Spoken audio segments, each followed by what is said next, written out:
En outro informe, um comunicado de Algemene Rekenkamer com fecha de 12 de março señala a frustração de personal do departamento aqui para sítio não para estacionar ng auto, na enquadra e nada boga para uma solução para parqueio.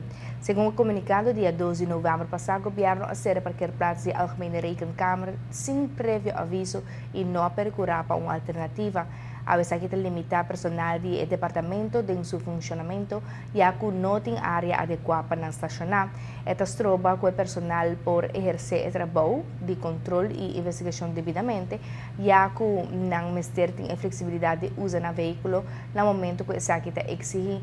Na mestre por sali e bem back 5 essa aqui vai na custo de eficiência de não trabalho.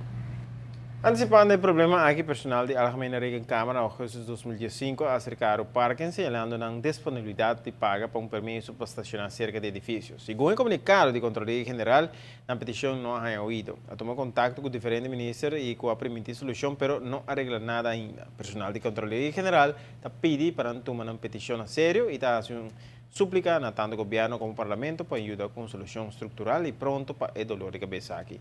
Na espera de prosseguir assim o trabalho eficientemente. O governo a destinar a área de parqueio de Câmara de Controle General para construir Plaza Padu. Dentro de pouco, tem inauguração de plaza aqui.